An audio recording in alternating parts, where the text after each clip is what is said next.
Bonjour everyone from Ivory Coast या फिर officially known as the republic of Cote d'Ivory, जो कि एक फ्रेंच नाम है। कॉमनली कोट d'Ivory इस देश को बोला जाता है, पर इंग्लिश लैंग्वेज की बात करें तो इसे आइवरी कोस्ट कह दिया जाता है। आइवरी कोस्ट वेस्ट अफ्रीका के साउथ में पड़ता है and it is bordered by Liberia in the west, Guinea in the north west और नॉर्थ ईस्ट में बुर्किना फासो, ईस्ट में है इसके घाना और साउथ में है अटलांटिक ओशन। फिलहाल मैंने बुला ली है ये टैक्सी जो कि आती है यांगो ऐप से। यहाँ पे यांगो करके एक ऐप है, जिस तरह ऊबर चलती है ना अपनी इंडिया में, डकार में, सेनेगल में, यहाँ पे ये यांगो चलती है। बोंजोर दोस्तों, आप लोगों ने मेरी पिछली वीडियो देखी हुई तो आपको पता होगा कि मैं इस देश में आ तो गया, लेकिन मेरा पासपोर्ट मेरे पास नहीं है। जी हाँ, मेरा पासपोर्ट एयरपोर्ट पे है। जब मैं लैंड हुआ था तो इस देश का वीज़ा लेके आया था मैं, और हालांकि मैं फिजिकल स्टिकर वीज़ा लेना चाहता था, लेकिन इनकी एम्बेसी नहीं, पिछले देश में मैं जाता लाइबेरिया में, another country in west Africa, उन्होंने इंसिस्ट करा कि भी वीज़ा लो और वीज़ा से देश में जाओ। अब वीज़ा मेरा अप्रूव होकर नहीं आया, मेरे पास सिर्फ रिसीट थी। वो बोले आप सिर्फ रिसीट पर ट्रैवल कर सकते हो। मैं एयरपोर्ट पे आ गया, एयरपोर्ट पे आके मैंने रिसीट दिखाई तो बोले अभी तो आपका अप्रूवल आया ही नहीं। मैं बोला तो कब आएगा? बोले पता नहीं, आपका पासपोर्ट यहीं पर रहेगा। बहुत ज़्यादा भाई एयरपोर्ट पे प्रॉब्लम हुई थी, आपने पिछली वीडियो में देखा होगा। इमिग्रेशन ऑफिसर ने मेरे से रिश्वत भी मांगी, मैंने रिश्वत दी कि भाई क्या पता काम हो जाए, क्योंकि मेरा पासपोर्ट उनके पास फंसा हुआ था। मैं नहीं देता तो मेरा पासपोर्ट नहीं मिलने वाला था, और बिना पासपोर्ट के भाई कुछ भी नहीं कर पाता मैं इस देश में। मेरे सारे पुराने वीज़ा, सारी ट्रैवल हिस्ट्री, सारी ट्रैवल मेमोरी, सब कुछ उस पासपोर्ट के अंदर है। और भाई आज दूसरा दिन है, परसों आया था मैं, कल भी मैं बिना पासपोर्ट के रहा। कल शाम को मेरे पास मेरा वीज़ा आता है, और हालांकि ऑफिशियल ईमेल से कोई ईमेल नहीं आई। वो तो मैंने किसी ना किसी को कह के इमिग्रेशन ऑफिस में सेटिंग निकलवाई, उन्होंने डायरेक्टली किसी को भेजा, उसने मेरा वीज़ा मेरे पास भेजा है। इमिग्रेशन डिपार्टमेंट से तो अभी तक मेरे पास कोई अपडेट नहीं आई है मेरे वीज़ा की, या फिर कि भी मैं आके अपना पासपोर्ट ले जाऊँ। तो मेरे को पता है कि वो वीज़ा अप्रूव हो गया, मैंने प्रिंट कर लिया। उन्होंने कहा था जब भी आ जाए तब आके ले जाना, और मैंने फ्राइडे अप्लाई करा था, शायद आज हो गया वेडनेसडे। वैसे इनका रूल है कि 48 घंटे में अप्रूव हो जाता है, पर चलो सैटरडे संडे वीकेंड भी मान लेते हैं, तो भी मंडे तक या फिर ट्यूसडे सुबह तक मेरा वो आ जाना चाहिए था मैक्सिमम। ट्यूसडे रात को आया, और वो भी सेटिंग बिठाए बाद बहुत परेशान हुए, क्योंकि मुझे पता था यार मेरा पासपोर्ट चला गया तो सब खो जाएगा मेरा भाई। तो भाई बहुत बेकार सिस्टम था इसका। हालांकि आइवरी कोस्ट जो है ये मतलब वेस्ट अफ्रीका की सबसे डेवलप्ड कंट्री मानी जाती है, और इसकी कैपिटल तो यामोसुक्रो है, जो कि देश के बिल्कुल बीच में पड़ती है सिटी, लेकिन वो नाम की कैपिटल है सिर्फ। इनका जो मेन पोर्ट है या फिर जो लार्जेस्ट सिटी है या फिर इकोनॉमिक या बिजनेस कैपिटल जो है वो ये सिटी है अबिजान, जिधर अपन फिलहाल है। तो अबिजान में फ्लाइट लेके आया था, बहुत फैली हुई सिटी है, एकदम स्कैटर्ड है। अभी हम जाने लग रहे हैं एयरपोर्ट की तरफ। स्काईलाइन देख के आपको लग ही रहा होगा कि मैं अफ्रीका में हूँ। ये देखो कैसी ऊंची ऊंची बिल्डिंग्स और टावर्स है यहाँ पे। आइवरी कोस्ट भाई वेस्ट अफ्रीका की थर्ड मोस्ट पॉपुलस कंट्री भी है, आफ्टर नाइजीरिया एंड घाना है शायद दूसरे में। नाइजीरिया तो शायद पूरे अफ्रीका की सबसे पॉपुलस है, 15% अफ्रीका की पॉपुलेशन है ही नाइजीरिया में। और भाई इनके एरिया की बात करें तो एरिया है 3,22,000 स्क्वायर किलोमीटर आइवरी कोस्ट का। हालांकि ये तो सबसे डेवलप्ड कंट्री हूँ लगा लो वेस्ट अफ्रीका में। यहाँ पे ये हाल होने लग रहा है मेरे पासपोर्ट के साथ। कोई और देश होता तो पता नहीं क्या ही होता, मतलब कोई सिस्टम नहीं वीज़ा वगैरह का, इमिग्रेशन डिपार्टमेंट का बहुत ही अनऑर्गेनाइज है। ये देखो साथ में कूड़ा पड़ा, लेकिन मतलब बिल्डिंगें चाहे कितनी बड़ी बड़ी बना दो भाई, जब तक सिविक सेंस नहीं आएगी ना चीजें नहीं सुधरेंगी। हालांकि आइवरी कोस्ट में 2 सिविल वॉर्स हुए, लेकिन फिर भी इनकी इकोनॉमी सबसे बड़ी है वेस्ट अफ्रीका में, तो ये काफ़ी अच्छी बात है। मतलब चाहे कंट्री में स्टेबिलिटी ना हो, पॉलिटिकल स्टेबिलिटी ना हो, एटलीस्ट इकोनॉमिकली काफ़ी स्टेबल रही है कंट्री। इनकी करेंसी की बात करें तो इनकी करेंसी है वेस्ट अफ्रीकन फ्रैंक, जो कि काफ़ी कंट्रीज में यूज होती है। मेरी पिछली वीडियोज़ में आपने देखा होगा, या उसे सेफा भी बोल देते हैं या XOF। और एक $1 में लगभग 605 वेस्ट अफ्रीकन फ्रैंक होते हैं, एक इंडियन रुपये में लगभग 7.3 सेफा या फ्रैंक होते हैं। बाकी भाई कुछ नहीं पता कि मेरा पासपोर्ट मिलने वाला है नहीं मिलने वाला। उनके पास मेरा पासपोर्ट है भी या नहीं, कहीं उन्होंने खो तो नहीं दिया। भाई बहुत ज़्यादा स्ट्रेस्ड हूँ मैं, सही बताऊँ ना, जब से इस देश में हूँ। ऐसा पहली बार हुआ मेरी ज़िंदगी में कि बिना पासपोर्ट के मैं किसी देश में आ गया, नेपाल वगैरह नहीं, अफ्रीका में। मैं एयरपोर्ट से बाहर निकला, सिम कार्ड लेने गया, बोले पासपोर्ट दिखाओ। उसके बाद मैं होटल गया, होटल बोले पासपोर्ट दिखाओ। हर जगह तो पासपोर्ट मांगते हैं। एक जो अपना वैलिड डॉक्यूमेंट होते हैं इंडिया के बाहर, वो पासपोर्ट ही है, और वही नहीं है मेरे पास, समझो आप। और कितना इंपॉर्टेंट है यार, मेरे सारे बड़े वीज़ाज उस पासपोर्ट में, American visa, Canadian visa, Schengen visa, सारे वीज़ाज उस पासपोर्ट में मेरे वैलिड पड़े। बाकी मेरे साथ में बढ़िया चीज़ ये है कि अकेला नहीं हूँ अभी फिलहाल, बाबकेन है मेरे साथ, मेरा दोस्त, आपने पिछली वीडियोज़ में देखा होगा। मेरे को लाइबेरिया ही मिला था, इंस्टाग्राम पे हमारी बात होती रहती थी। ये बेल्जियम में रहता है, वैसे अर्मेनियन है एथनिकली, और काफ़ी दुनिया घूमा है भाई, 120 देश घूमा। और सबसे बड़ा फ़ायदा इसका मेरे को ये है कि इन देशों में, जैसे ये फ्रेंच स्पीकिंग कंट्री है अबिजान, मतलब बिल्कुल फ्रांस के चिल्ले एक तरह से आइवरी कोस्ट, तो इधर इंग्लिश कोई नहीं जानता, कोई नहीं बोलता, सिर्फ फ्रेंच बोलते हैं। तो इसमें मेरी काफ़ी मदद हो जाती है यार। मेरा दोस्त जो है वो काफ़ी ज़बानें बोल लेता है, तो ये बार बार ट्रांसलेट कर देता है। और मेरे को तो भाई पिछली वीडियोज़ में आपने देख ही लिया कितनी नफरत होगी इस भाषा से, फ्रेंच भाषा से।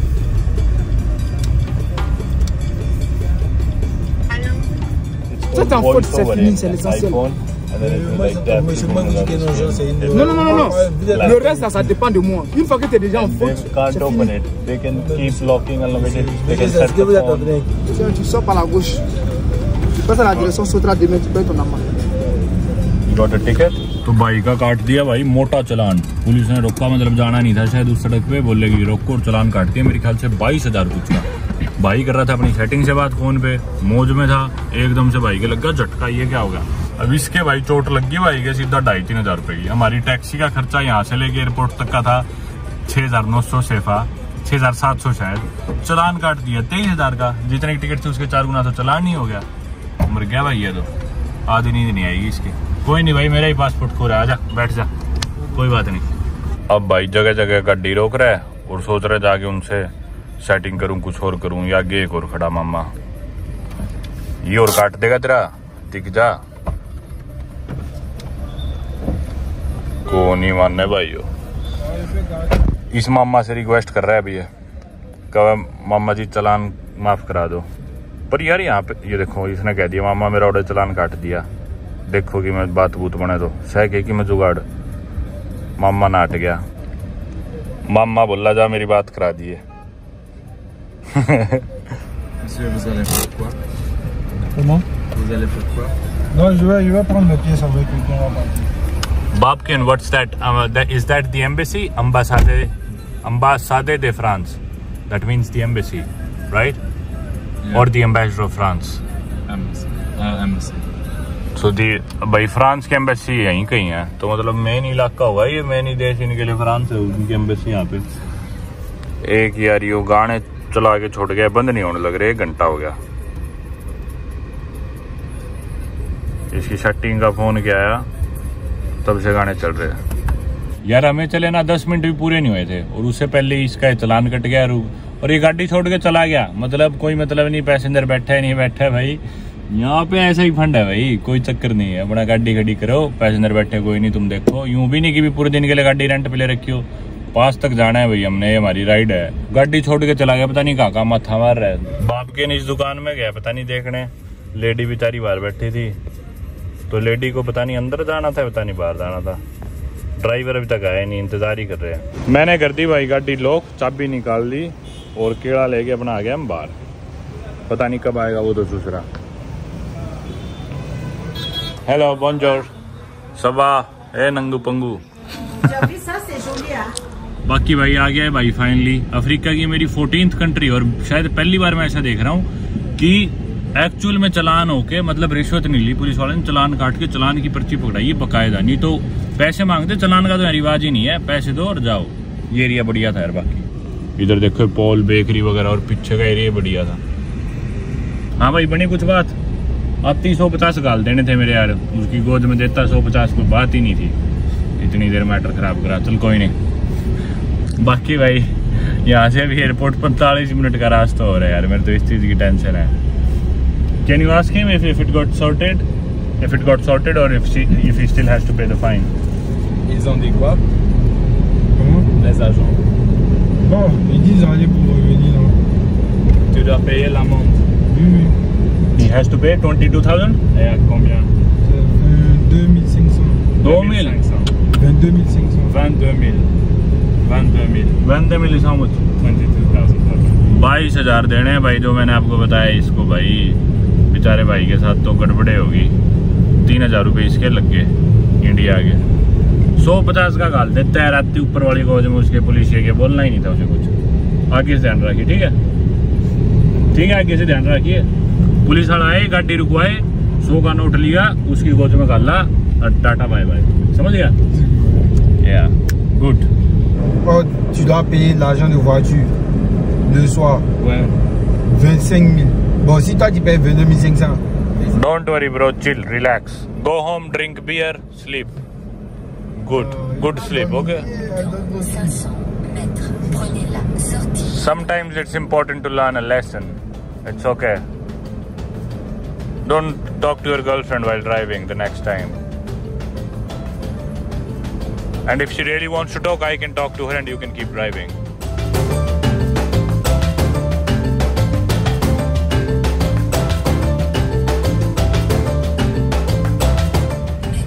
अरे भाई आगे तो जाम है भाई। हाईवे पे भी सामान बेच रहे, जिस तरह अपने टोल टाल पे आ जाते हैं ना बेचने, पानी की बोतल, चिप्स का पैकेट। ये तो हाईवे के बीचों बीच थोड़ी सी भीड़ हुई और पहुंच ली भाई अपने लिफाफे से लेके। यार there is selling random stuff, foot mats, napkins, tissue papers, seat covers. Add कर, हमारी गाड़ी तो दूर हो ले, चलान कट रहा है हमारा, ठीक है। Some stuff makes sense. They're like one was selling a pool. A pool? An inflatable pool. Inflatable pool, yeah, this is for kids. भाई के लिए बुरा तो लग रहा है जब हम गाड़ी में ही बैठे थे ना, पर लेकिन भाई लग रहा लाउड स्पीकर पे फोन पे बात करना सारा टाइम। मेरे को वीडियो के लिए भी माइक लगाना पड़ रहा बारी बारी, तो क्योंकि गाने भी चल रहे और लाउड स्पीकर पे सेटिंग से बात कर रहा। मेरी ख्याल उम्र में थोड़ा छोटा है, कच्ची उम्र का, सीख जाएगा। कोई नहीं, ये लेसन भी जरूरी होते हैं। पहले तो हम सोच रहे थे मेरे बाप के कि इसे फालतू पैसे दे देंगे ताकि इसके चलान के पैसे कवर हो जाए। फिर हमने सोचा ना यार, ये चुट्टे भी लाइफ में लगनी जरूरी होती है। नहीं फिर आगे से यूँ सोचा कोई नहीं, चलान कट गया तो पैसेंजर दे देंगे, मेरी सिरदर्दी थोड़ी है। तो कोई नहीं, ये लाइफ लेसन होते हैं। कोई नहीं bro, take care, love you, next time be careful, drive safely, okay. Alto, which car is this? Alto, Suzuki Alto? Okay, nice car. No calling when driving, no calling, only driving, no fine, no ticket, okay, good boy. या आगे भाई airport terminal.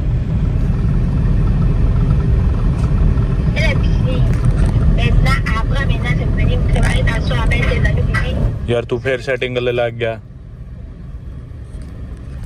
इधर उतरते हैं जाके, अब भाई देखते हैं पासपोर्ट मिलता है या नहीं मिलता। भाई साहब एक तो गाड़ी बिना कम स्पीड में ऐसी नहीं चल रहा था इसका ऑल्टो, तो अब गर्मी मर गई। कितना है भाई कोम्बिया? 8400, 8400 हालांकि 6000 बनना था, 8500। So they increased the fare because of the waiting, I suppose. Now we don't have anything on our way back. There will be ATM. Yeah, we can find an ATM. Bye bro, take care. See you. Drive safe. चलते हैं भाई अब airport के अंदर, बस मेरा passport मिल जाए यार। नहीं सही बता रहा हूँ, आग लगा दूंगा देश के। चलो भाई, मेरा वीज़ा मेरे हाथ में है, दिखा नहीं सकता स्क्रीन पे, यूट्यूब की गाइडलाइन के खिलाफ है, पर्सनल इन्फॉर्मेशन। बस जाके इमिग्रेशन के दफ्तर में ये दिखाना है और पासपोर्ट लेना है, अगर इन्होंने खोया नहीं होगा तो। पासपोर्ट से ज़्यादा एक्साइटमेंट तो भाई एसी की हो रही थी, अंदर आके पसीने सूखेंगे। L'immigration, elle devrait retourner avec le reçu de son visa pour retirer son passeport. भाई बाप के ने ट्रांसलेट करिए सारी बातें, कह रहे पुलिस के पास जाओ, इधर से जाओ, उधर से जाओ। चलो भाई पुलिस के दफ्तर में, सामने पुलिस है, उधर जाएंगे। और देखो पुलिस, पासपोर्ट आ गया दोस्तों वापस अपने हाथ में, और पासपोर्ट के साथ ही चेहरे की खुशी वापस लौट के आ गई। एकदम से कॉन्फिडेंस हो गया 100 गुना। अब कोई टेंशन नहीं है, पासपोर्ट आ गया अपने पास। अपना दोनों पासपोर्ट है, नई और पुराना, बिल्कुल सेफ। पासपोर्ट पे स्टैंप तो इन्होंने परसों ही मार दी थी, अभी मैंने देखा स्टैंप लगी हुई थी। लेकिन जो ई वीज़ा था ना, वो लेके मेरे को दोबारा ई वीज़ा वाले दफ्तर में भेजा, क्योंकि ई वीज़ा लेके जब लैंड होते हैं ना, अराइवल में घुसते ही लेफ्ट साइड में एक ऑफिस है ई वीज़ा का, उधर आपका ई वीज़ा दिखा और वो पासपोर्ट पे स्टिकर वीज़ा प्रिंट करके चिपकाते हैं आपकी फ़ोटो लेके। तो उस दिन वो काम हो नहीं पाया क्योंकि वो अप्रूव ही नहीं हुआ था। फिर क्या हुआ कि वो अप्रूव हुआ। आज मैं गया तो अप्रूवल लेके पहले तो पुलिस के दफ्तर में गया। पुलिस के दफ्तर में कई देर में खड़ा रखा, पर ठीक है, खड़ा भी रखा तो कोई नहीं, कर दिया उसने, पुलिस वाले ने काम। वो बैठा था वहाँ पे, और भी लोग थे, उनके साथ भी सिमिलर सी प्रॉब्लम थी। एंड में फिर उसने पासपोर्ट हमें पकड़ाया। वो पासपोर्ट लेके एक पुलिस वाला मेरे को ले गए ई वीज़ा के दफ्तर में, वहाँ मेरी फ़ोटो स्टिकर वीज़ा प्रिंट हुआ, स्टिकर वीज़ा चिपकाया।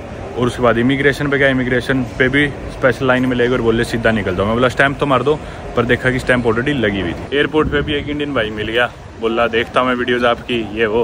तो उस भाई इसके साथ फ़ोटो खिंचा रहा था।